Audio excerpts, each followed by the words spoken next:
si no recuerdo mal, de esquizofrenia, trastorno afectivo y bipolar con síntomas psicóticos. Entonces, lo que nos comentaron en esta sesión, empezaban hablando de que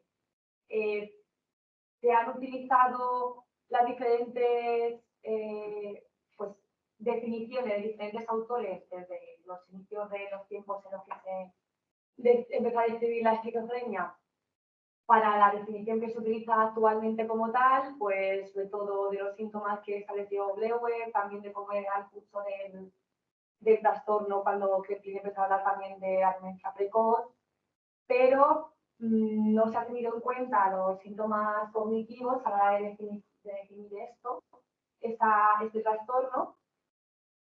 Y esto incluso teniendo en cuenta que cuando se han hecho las diferentes clasificaciones también de tipos, sí que muchos de los subtipos dentro de la esquizofrenia tienen esa sintomatología cognitiva muy marcada, pero pese a ello como que nunca se ha hablado tanto de cognición a la hora de hacer esa definición en la nosología. Continuaba presentándonos pues algunas referencias como las que os pongo aquí, en la que se hablaba de que estos autores comparaban estos tres diagnósticos de esquizofrenia, esquizoafectivo y bipolar con síntomas psicóticos y no se encontraban diferencias en los síntomas que tenían, tampoco en la cognición, en las dificultades también que a nivel social mostraban, ni tampoco en marcadores electrofisiológicos en estos tres trastornos, por lo que empezaban a hablar de un continuo entre la psicosis y el trastorno bipolar, pues que al final todo podría, bueno, hablando como de ese espectro dentro de la psicosis, en el cual podemos intentar definir subgrupos o biotipos, que es como lo que también estamos intentando, bueno, estamos haciendo nosotros. Este es un artículo que no sé si lo hemos comentado ya en alguna sesión aquí, pero si no, sí que hemos hablado alguna vez también de él, en el que se divide la muestra de, no recuerdo exactamente cuántos eran, 600, sí, eran como 600 pacientes y unos 200 controles se utilizan para sacar subgrupos dentro de esta muestra.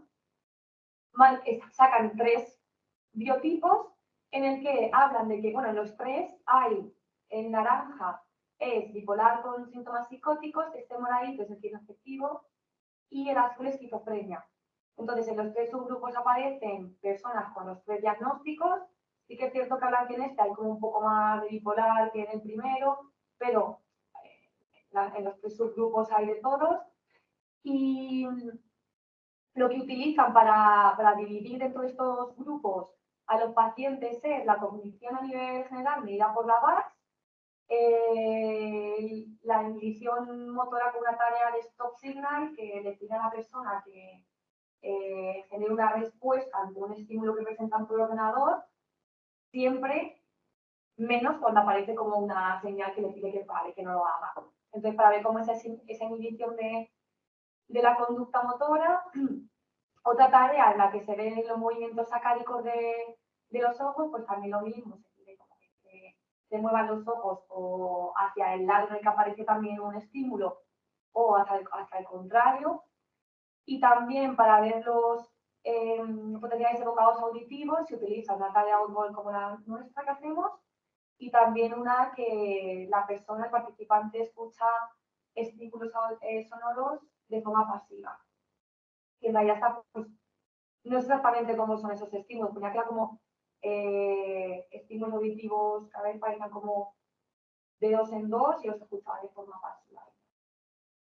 Entonces, en base a esto, sacan 3 biotipos. El primer biotipo hablan de que, bueno, el primer biotipo y el segundo comparte que tienen peor rendimiento cognitivo. La diferencia que también dicen es que en el biotipo 2, en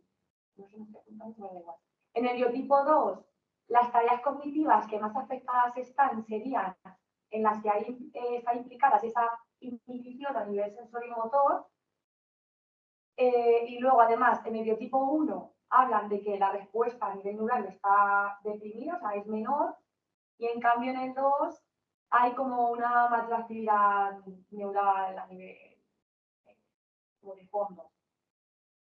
Por otro lado, el biotipo 3 que sacan es prácticamente como los controles sanos, pero lo que sí ven es que ese biotipo 3 está más asociado al consumo de sustancias que los otros dos. Sobre todo cannabis. Además de esto, también nos presentaron esto que lo he querido meter también acordándome de la parte en la que se está dedicando ahora Alejandro, y comparaban la edad cerebral en controles sanos con el grupo de personas con esquizofrenia que tenían peor rendimiento cognitivo con el otro grupo en el que el rendimiento cognitivo no estaba alterado. De las gráficas que veis abajo, la de abajo a la izquierda, se ven las diferencias que hay entre controles sanos y el grupo que está afectado a nivel cognitivo, y abajo a la derecha, controles sanos y el grupo que no tiene tanta afectación a nivel cognitivo, que prácticamente su funcionamiento es como los controles sanos. Entonces se ve que a nivel de edad cerebral que se predice, pues tampoco hay tantas diferencias entre controles sanos y el grupo de pacientes que no tienen esa afectación a nivel cognitivo. De nuevo, sacaban como conclusión también, obviamente, que ese peor funcionamiento a nivel cognitivo pues estaba relacionado con un aumento de la edad cerebral en personas con esquizofrenia. Bueno, pues por aquí dejo un poco las referencias de todo, por si le queréis echar algún ojo, marcar alguno de todos estos artículos. Y luego donde se centraron más en esta sesión plenaria fue también en este artículo, que es de los mismos autores que el primero, de los subgrupos, pero intentan como replicar los subgrupos, a ver si le vuelven a aparecer. Utilizan de nuevo otra muestra de 700 pacientes y 200 controles, y aquí a la derecha veis que le vuelve a... o sea, la gráfica de la derecha donde comparan los del primer estudio con los del segundo. Y la línea continua son los del estudio primero, la línea discontinua los del segundo. El morado es controles sanos, sí, controles sanos en morado, el rojo el biotipo 1, azul biotipo 2 y el verde biotipo 3. Y le vuelven a aparecer los mismos, prácticamente también puntuando igual, con una muestra en teoría diferente.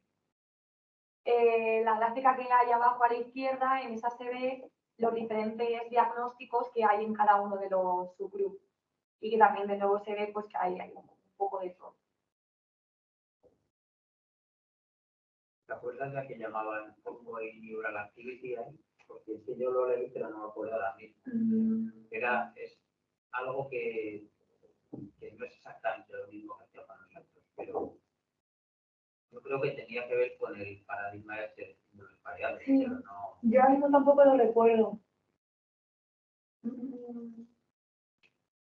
Porque bueno, va a antisacárico, SST es el de Stop Signal, ese sí me acuerdo, y el Ongoing Neural Activity era de los estímulos pareados auditivos que los escuchaban de forma pasiva. Pero la verdad que ahora mismo no lo recuerdo exactamente. Claro, aquí lo que veis es que hay un grupo que es, si eso fuera así, sería muy parecido al nuestro.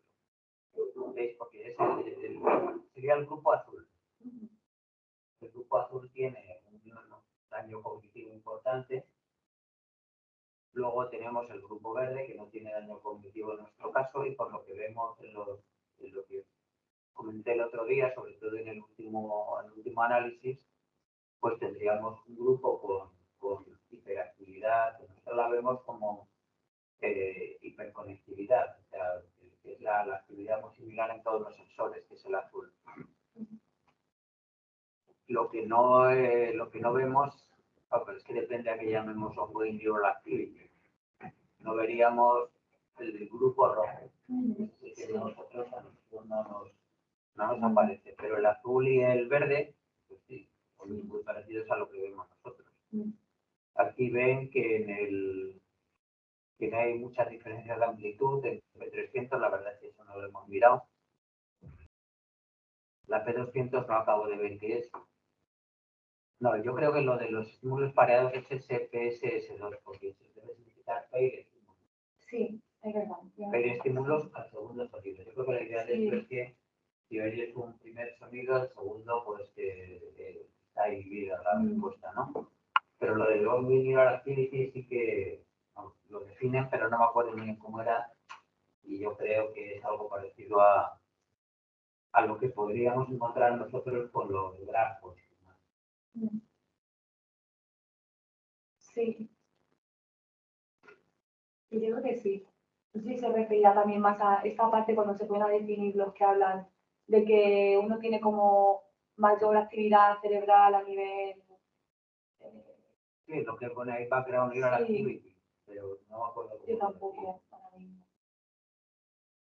Vale, pero en cualquier caso, sobre el biotipo 2, que vemos nosotros como el más deteriorado cognitivo, sería el de aumento de actividad. Sí.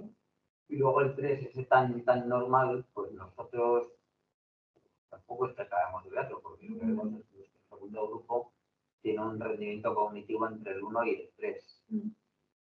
Pero claro, es verdad que si tienen más pacientes, lo mismo acaba saliendo un grupo intermedio entre el 1 y el 3, que sería el nuestro, ¿no? Pues aquí sí que se ve, digamos, prácticamente está con la morada que los controles algunos. Sí, claro, las prácticas de diagnosticar pues son diferentes también por los países. Entonces, a mí no me extrañaría nada que, sobre todo con las maneras de incluir pacientes en el mundo anglosajón, que muchas veces es a partir de historias clínicas, que nadie conozca a los pacientes, pues permita que se incluyan más pacientes, pues más lo que llamaríamos aquí psicosis tóxicas, gente que consume drogas y que tiene este tipo de problemas. Pero bueno,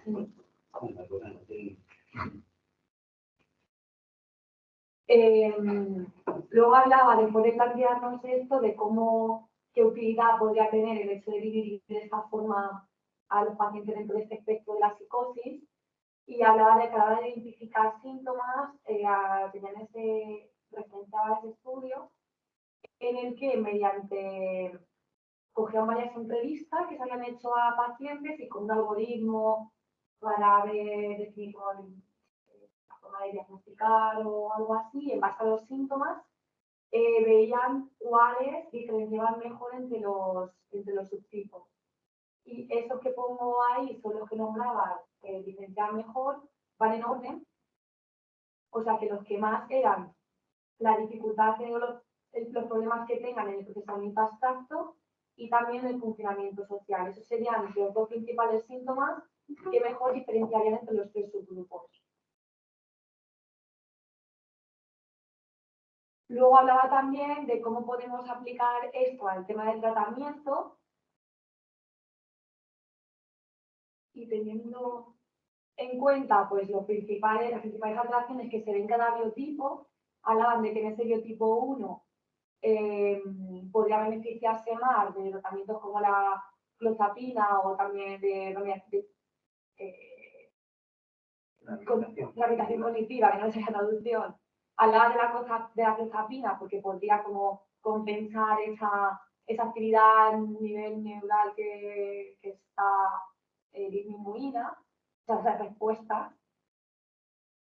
En el biotipo 2, pues hablaba de otro tipo de fármacos como el valproato, o tratamientos más antiinflamatorios.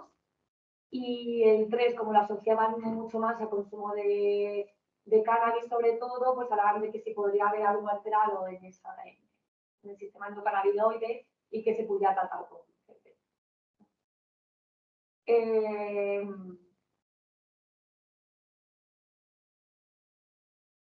como una tercera aplicación o beneficio de todo esto sería pues lo que también hemos hablado aquí muchas veces de redefinir el trastorno de esquizofrenia como tal, que viendo un poco más atrás cómo se ha hecho a lo largo de la historia, pese a que, como ya he dicho, muchos de los subtipos tienen características de afectaciones cognitivas, o sea, síntomas cognitivos muy característicos, no se ha tenido tanto en cuenta.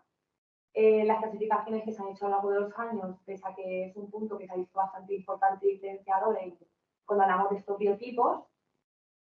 Y de nuevo, pues nos resumía también, como nosotros ya hemos visto también estos análisis, de que las personas con psicosis que tienen más afectación a nivel cognitivo, nos decía que también tienen más riesgo de estar expuestos a eventos traumáticos, más alteraciones a nivel cerebral y más síntomas negativos, más duela cerebral.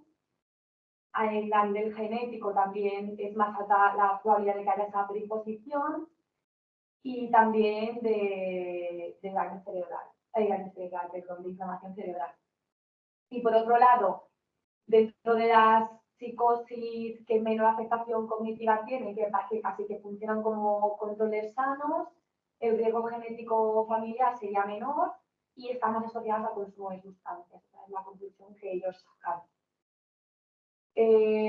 Sobre esto, pues esto fue lo que nos contaron, que prácticamente sabiendo lo que nosotros hemos visto en nuestros resultados, tampoco es así nada nuevo. Y luego otra de las sesiones plenarias fue esta, que hacía también hincapié en el papel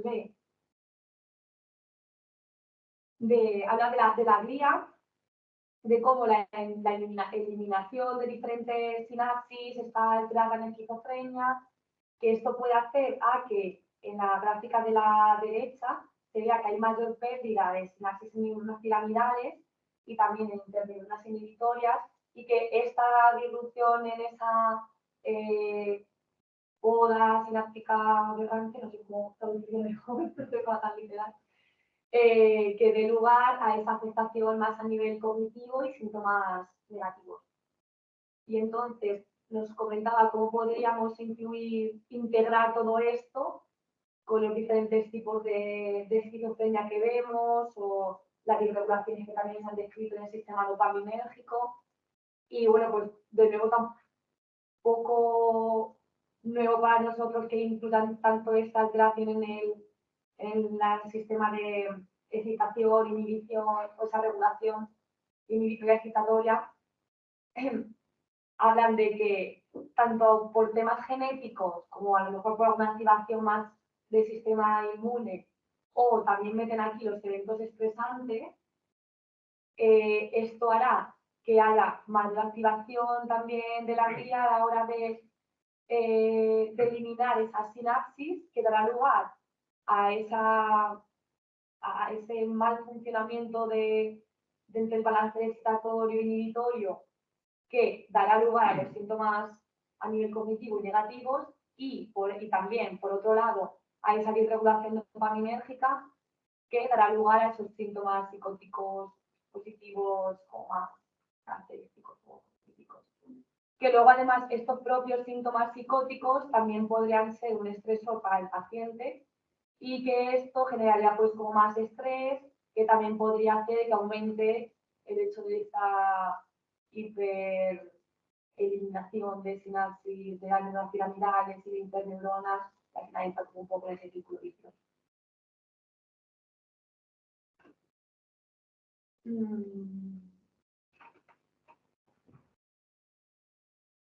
Bueno, y esto un poco así las cosillas que hablaron en las sesiones plenarias más principales,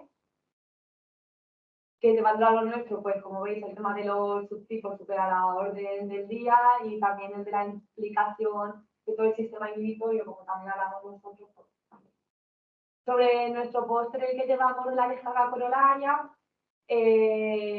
los dos principales, bueno, la principal pregunta que me hicieron varios es si estamos pasando de fase a controles, por comparar que hubiera diferencias o no. claro, ahí está también el hecho que hemos hablado una vez, que al final pues este inventario está hecho pues, para personas con experiencias psicóticas, entonces. Pero bueno, desconozco de si hay algún estudio que pase esto a controles o que se pueda hablar de carácter tipo continuo o no. Y luego también se acercó una chica de esta universidad de Alemania que comentaba que también estaban haciendo estudios sobre descarga corolaria, pero aquí lo hacían con movimientos motores. Ella me dijo que obviamente le parecía mucho mejor el hecho de hacerlo directamente con la voz, porque era como más fácil de extrapolar a temas de alucinaciones y todo eso. Pero ellos básicamente, en este último estudio que tienen, bueno, es un preprint, pero tienen como alguno más previo publicado así de este estilo, con este paradigma, y lo están haciendo también con resonancia magnética funcional, y lo que hacen es, el participante mueve la mano, tiene como dos condiciones. Bueno, por un lado, activo o pasivo, de que la mueve o no. Luego, además, la puede o mover solo la mano o le piden como que haga un movimiento así. Cuando realiza el movimiento suena un pitido o algo por eso. No recuerdo más. Entonces puede o solo mover la mano o coger como una herramienta y mover la herramienta. El feedback que se le da es, está metido en la isla de la resonancia, el feedback que se da es visual, que ellos ven su propia mano moverse, o visual y auditivo, que se ve la mano y además escuchan el tono cuando terminan de realizar el movimiento. Además, este feedback puede ir como en el mismo momento sin retraso o con retraso. Y entonces, pues ven si se da esa inhibición al realizar la acción motora en los controles y en los pacientes. Se ve que en los pacientes, pues como vemos también nosotros en nuestro estudio, la inhibición es menor cuando se realiza la acción. Y lo que ven también con la parte de la resonancia magnética, claro, aquí el principal feedback que se da es visual. Entonces ven un poco la activación en esas áreas más visuales. Y ven que las áreas donde más diferencia hay entre los pacientes y controles son las áreas visuales, como de nivel de procesamiento más alto, más a nivel cortical. Bueno, pues eso a la hora de distinguir entre las condiciones pasivas y activas. Y creo que aquí no me dejo nada. Eso es lo que están haciendo. Me preguntó también si nosotros nos habíamos planteado el hacer nuestro paradigma con resonancia funcional también, volver pues todo este tema y a nivel general sí que hubo bastante gente que se interesó por el póster porque les pareció muy interesante el hecho que también hemos comentado aquí alguna vez de cómo las experiencias anómalas del yo se han asociado, bueno, hemos visto asociadas en este estudio a la alteración de este mecanismo tan básico como la descarga corolaria a la hora de escuchar la propia voz.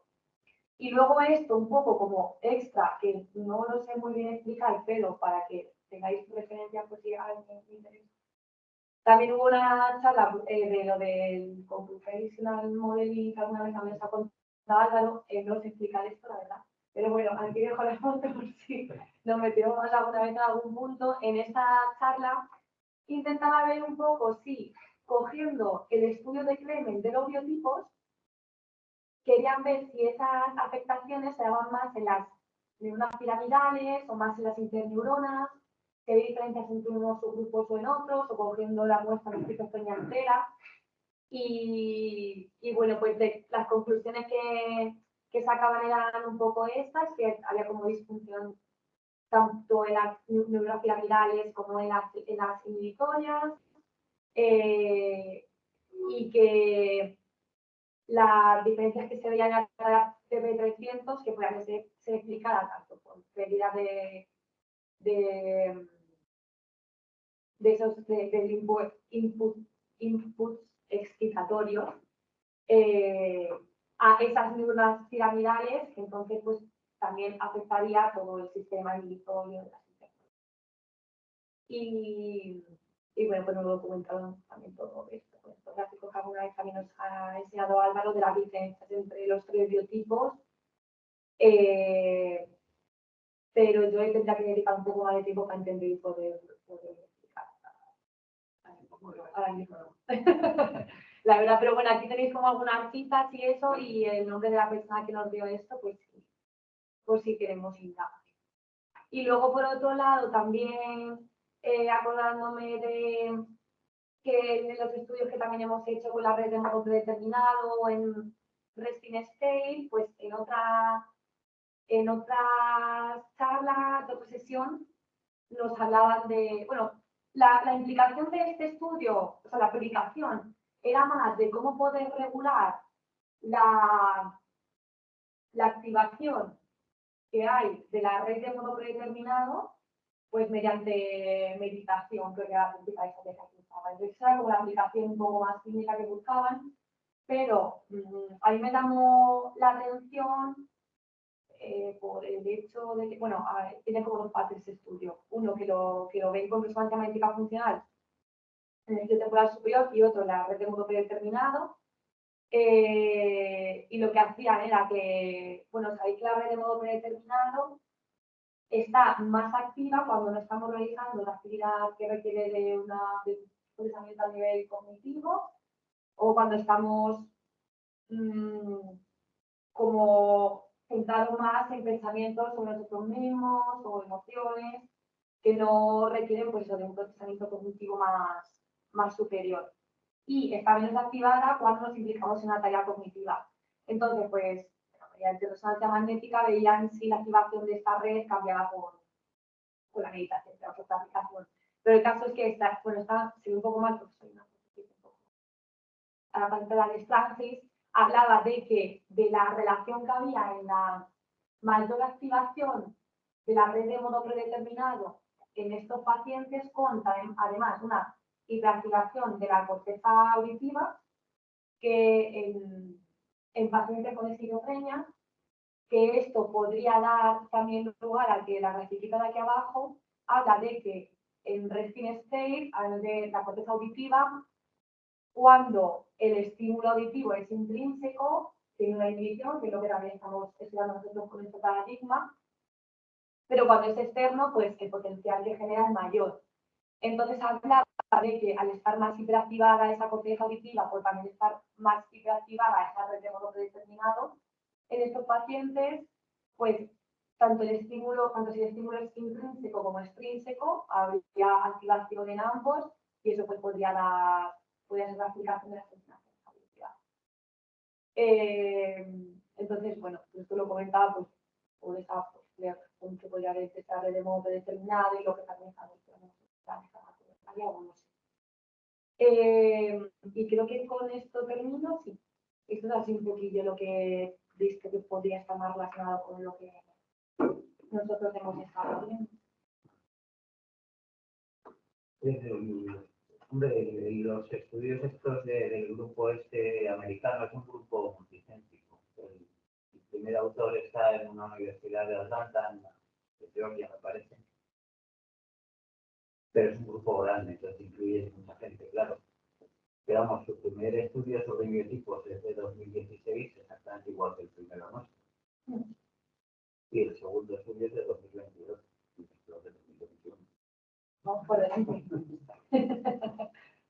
Pero bueno, yo creo que es importante, por eso es muy importante subrayar que se encuentran cosas muy compatibles, que hay al menos 2 y probablemente 3 biotipos que engloban los pacientes de diferentes diagnósticos clínicos.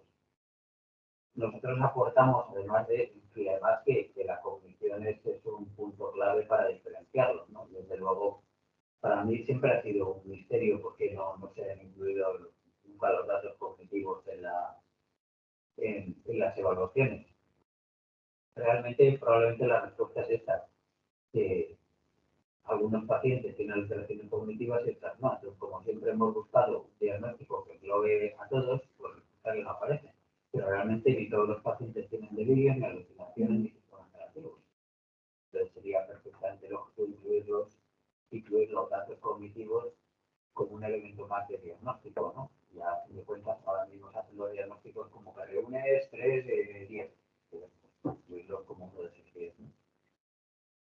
yo creo que nosotros aportamos a esto además una medida más directa de la sofisticada y directa de la actividad cerebral y en particular del equilibrio excitatorio y inhibitorio. También aportamos la modulación de la actividad hasta lo que sé, pues, este grupo está aportando pues, una medida que no sabemos muy bien cuál es, esta de actividad de trasfondo, y una P300, que, bueno, que es la amplitud del potencial.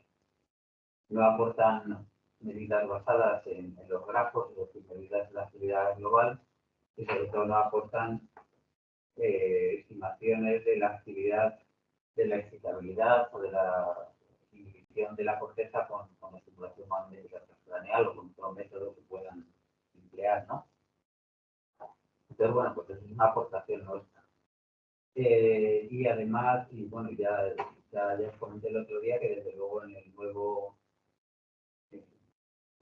cálculo de los biotipos para incluir a los pacientes que tienen TMS, pues realmente hay una diferencia importante entre la respuesta a la estimulación magnética entre unos biotipos y otros en la dirección prevista. Y luego nosotros, bueno, pues ahora ya sabéis, vamos a pedir otro proyecto en el que vamos a tratar de valorar precisamente si esta diferencia de actividad de equilibrio inhibitorio y excitatorio pues tiene que ver con lo que se llaman puntuaciones poligénicas de riesgo relacionadas con la actividad inhibitoria o excitatoria, ¿no? Sobre todo con la actividad inhibitoria, ¿no? Que es la que por los datos neuropatológicos puede estar más implicada. Entonces, bueno, pues esto es lo que ahora estamos haciendo, recoger muestras genéticas y tratar de comprobar si efectivamente pues la hipótesis de que haya una base genética desde lo que decías en uno de los artículos, pues tratar de comprobar si efectivamente es así o no. O sea, yo creo que bueno, pues, el mensaje positivo de todo esto es que estamos en una línea muy puntera en lo que respecta a lo que nos ha ocurrido a otros en otros países. Pues está muy bien, ¿no? Ahora, que esta gente pues no os ignora, pues pues nada, escribiremos una carta a la comunidad científica mundial lamentando cosas. Venga, más cosas.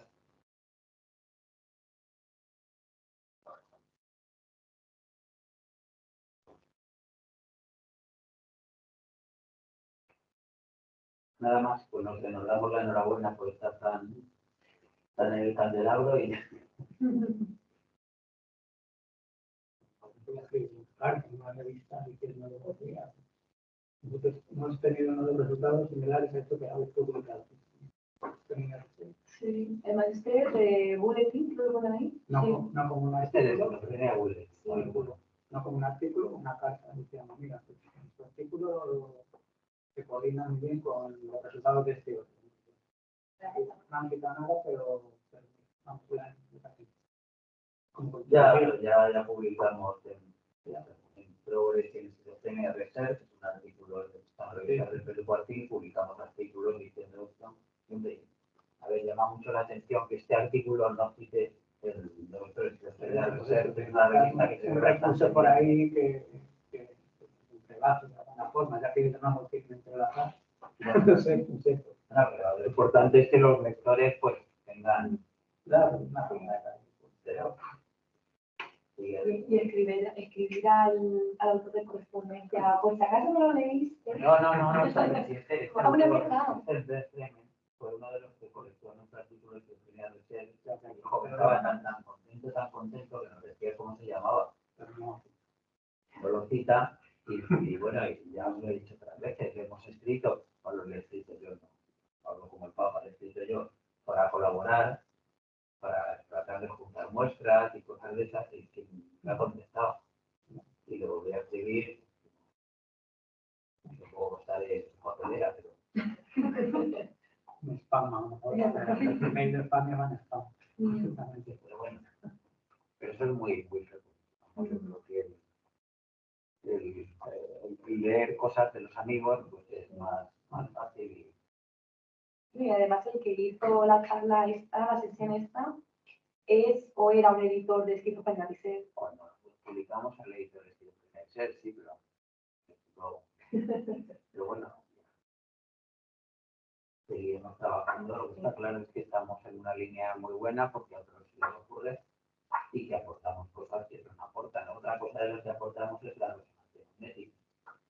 Pues una de las cosas más importantes, yo creo, del artículo del año 21 de Esquizofrenia Research era que el biotipo más cognitivamente alterado tenía las alteraciones anatómicas que se han descrito con más frecuencia en la esquizofrenia.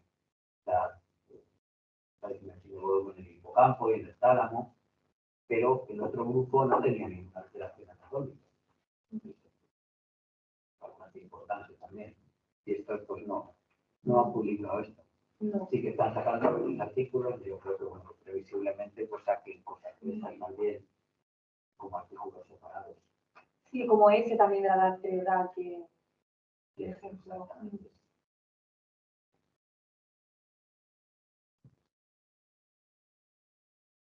Luego, que no nos dé ninguna pataleta, pero lo importante es que con muchísimos menos medios estamos sacando cosas similares o mejores, francamente.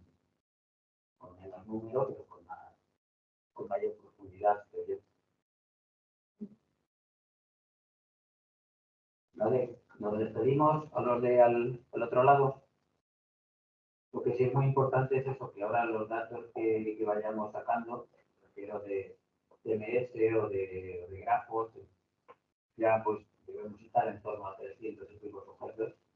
Pues nada, que reharemos los análisis de los biotipos con estos datos y seguramente pues sacaremos datos más importantes y bueno, pues publicaremos bien sin duda y será una buena aportación en este contexto. ¿Vale? Vale, pues venga, hasta la próxima. Hasta luego. Adiós.